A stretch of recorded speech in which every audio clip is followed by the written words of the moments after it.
Hi, I'm Patricia, a 45-year-old single mom with more family drama than a soap opera. My life's been a whirlwind since my son Jack married Lisa 3 years ago. They blessed me with twin grandkids, Emma and Ethan, who light up my world. But let me tell you, it hasn't all been sunshine and rainbows.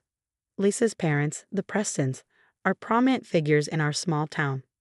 When the twins were born, I expected them to be overjoyed. Wrong. I overheard Mr. Preston muttering at the hospital, "Another burden on the family name," and let me tell you, my blood boiled. But I bit my tongue, for Jack and Lisa's sake. For 2 years, the Prestons barely acknowledged Emma and Ethan. No birthday cards, no Christmas presents, nothing. It was heartbreaking to see Lisa try to mask her disappointment every time they declined an invitation to visit. Meanwhile, Jack was pouring his heart and soul into his tech startup, and I did what I could to help out, juggling my nursing shifts to watch the twins whenever possible. One night, as I was putting them to bed, Jack burst in, his face glowing. "Mom, we got our first major investor," he exclaimed, and I was thrilled.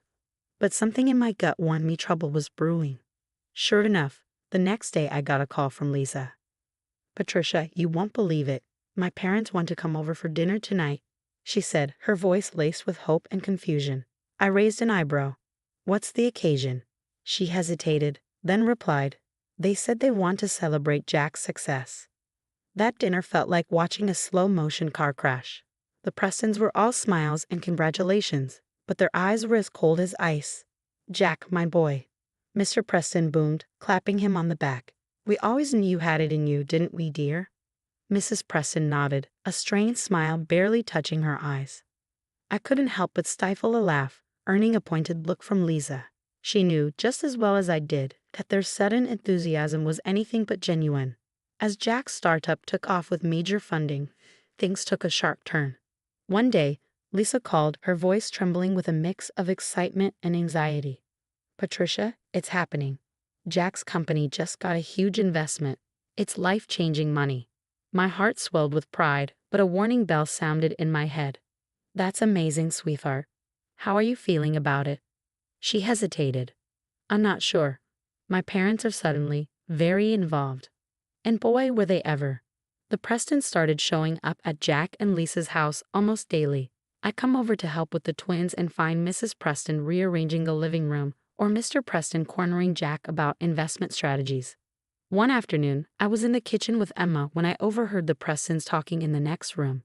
They hadn't realized I was there. "With Jack's potential wealth, we could finally live the life we deserve," Mr. Preston was saying in a low voice. "We just need to make sure Lisa sees things our way." Mrs. Preston's reply made my skin crawl. "Don't worry. I know how to handle our daughter. She'll come around." I was still processing their words when Lisa walked into the kitchen. One look at my face, and she knew something was wrong. "Patricia, what is it?" she asked. I hesitated but decided she needed to know. As I recounted what I'd overheard, Lisa's expression shifted from shock to hurt to anger. "I can't believe it," she whispered, a painful realization dawning on her. But it explains so much. In the weeks that followed, Lisa became more aware of her parents' behavior. Almost daily, she called to share her suspicions. "Mom kept pushing me to ask Jack about his stock options today," she confided one evening. When I said I didn't want to bother him with that, she looked so disappointed in me. I nodded, recalling similar manipulative tactics. "Honey, I hate to say it, but..." I took a deep breath, holding Lisa tight. "You're doing the right thing, sweetie," I whispered. "We'll make sure they don't tear this family apart." Lisa pulled back, wiping her eyes. I never wanted to believe my parents could stoop this low. But after hearing that recording, her voice broke, anger and pain flashing in her eyes. "They've been manipulating me my whole life, haven't they?" I nodded gently. "Yes, and I think they see Jack's success as their last chance to latch onto something big. But they underestimated you, and they certainly underestimated us. Jack's company was on the brink of an IPO, and when it went public, his net worth skyrocketed overnight. The Prestons wasted no time. That very evening, they invited Jack and Lisa over for a celebration dinner, claiming they just wanted to toast his success. I babysat the twins, anxiously waiting for Lisa's call. It came late that night. "Patricia," Lisa's voice shook, barely above a whisper. They spent the whole dinner urging me to protect myself and the kids. They think I should ask Jack to put half of everything in my name, just in case. She paused. I lied, told them I'd think about it. I feel terrible, but I didn't know what else to do. You did the right thing, I assured her. Keep playing along until we figure out what they're really after. In the days that followed, Lisa kept a detailed log of her parents' suggestions, their calls and texts, each more insistent than the last. We were building a case, but against what, we weren't yet certain. That's when I knew it was time to bring in help. Lisa, I said one afternoon as she came over with the kids, there's someone I'd like you to meet, my friend Sarah. She's a family lawyer. I think she can help us sort through all of this. Lisa looked uncertain. A lawyer? You really think it's that serious? I squeezed her hand. I hope it isn't, but we need to be prepared. I have a feeling your parents are planning something big. With a reluctant nod, Lisa agreed, and we met with Sarah the next day. As we laid out the whole tangled mess, Sarah's face grew more serious with every word. This is concerning, Sarah said, leaning forward. Lisa, have your parents always tried to steer your life like this? Lisa's brow furrowed as memories surfaced. Actually, yes. Even when Jack and I were dating, they'd subtly point out his flaws, tell me I could do better. And when I was choosing a college, they practically forced me to attend their alma mater. I chimed in. And they always seemed to hold Lisa back, control her choices. It's more than just meddling. Sarah nodded, jotting down notes. It sounds like a pattern of control, which may run even deeper. Lisa, document everything. Every interaction, every text. We need a clear picture of what's happening here. As we dove further, a chilling pattern emerged. Sarah uncovered troubling stories about the Prestons. They had a history of ingratiating themselves with successful people, only to use them for financial gain and discard them when they no longer served a purpose. Then one evening, Lisa called me in tears. Patricia, I just remembered something. Last year, when Jack was working late, my mom kept hinting that he might be cheating. She even offered to hire a private investigator. I can't believe I almost let her make me doubt him. Oh, honey, I sighed, my heart aching for her. You couldn't have known. They're your parents. You trusted them. That's when Lisa began recording their conversations, and what we heard was chilling. In one recording, Mr. Preston said, "Once we have control of the twins' trust funds, we'll be set for life. Lisa just needs to play her part." And Mrs. Preston's voice followed, smooth and confident.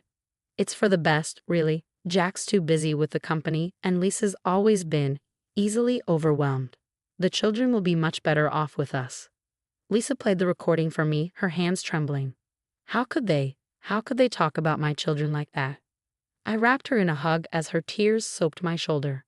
We won't let them get away with this, Lisa. I promise you that. The Prestons had one last card to play. The day the custody papers arrived, I thought Lisa might collapse from shock. "They're suing for grandparents' rights," she whispered, staring at the documents in disbelief. "They're claiming Jack and I are too inexperienced to handle our new wealth and raise the twins properly." I felt a surge of anger at their audacity, but Jack's voice cut through my frustration. He was standing in the doorway, confusion clouding his face. "What's going on?" Lisa and I exchanged a glance. It was time for Jack to hear the full story. For the next hour, we laid it all out, the manipulation, the recordings, and now the custody suit. Jack's expression shifted from confusion to shock, then anger, and finally, a fierce determination. "I can't believe I didn't see this," he muttered, running a hand through his hair. "Lisa, I'm so sorry. I should have been paying more attention." Lisa took his hand, her gaze steady. "It's not your fault, Jack. They fooled all of us for a long time." Jack squeezed her hand, then looked over at me. "What do we do now?" I smiled, pride swelling in my chest. "We fight back. Together." The next few weeks were a whirlwind. Jack threw himself into learning every aspect of the case, often working late into the night with Sarah, our lawyer. Lisa kept gathering evidence, now viewing every interaction with her parents through a lens of suspicion and hurt. And I did what I do best. I supported my family, there for every tear, every doubt, every small victory. One evening, as we sat around the kitchen table, surrounded by legal documents, Jack looked up at Lisa and me, a small smile on his face. "You know," he said, "they thought they could tear us apart with all this. But look at us now." Lisa nodded, her eyes shining. "We're stronger than ever." I felt a lump in my throat as I looked at my resilient, determined children. The Prestons had no idea what they were up against. We were a family, united and ready for whatever came next. The day of the trial arrived, and the whole town seemed to be buzzing. Sarah was a force of nature in the courtroom, presenting our mountain of evidence with surgical precision. When Lisa took the stand, my heart swelled with pride. Her voice shook at first but grew stronger as she laid bare her parents' manipulation and greed.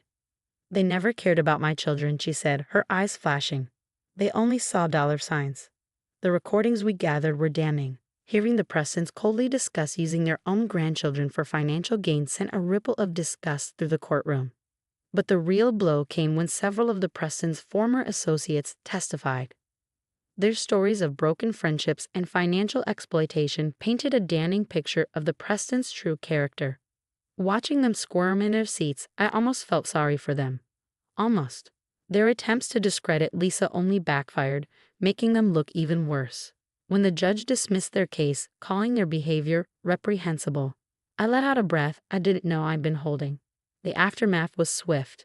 Our small community, once charmed by the Prestons, turned its back on them. They became pariahs overnight. Lisa made a short but powerful public statement: "I'm cutting ties with my parents." Then she turned to Jack and me. "And to both of you, I'm sorry I ever doubted you." Months passed, and Jack's company flourished. He and Lisa poured themselves into family and community work, finding joy in giving back. As for me, I finally felt ready to retire, knowing my family was stronger than ever. At our victory barbecue, I watched Lisa laugh with her kids, marveling at how far she'd come, from manipulated daughter to empowered mother. She hugged me tight. "I couldn't have done this without you, Mom." I smiled, my heart full. We'd weathered the storm together and come out stronger on the other side. So what would you do if you were in Lisa's shoes? Could you ever forgive your parents for a betrayal like this, or is some damage beyond repair? Would you give them a second chance for the sake of family ties, or would you cut them off completely? Share your thoughts in the comments. Your experiences and insights might help someone else going through a similar situation. And if you enjoyed this story, don't forget to like and subscribe for more.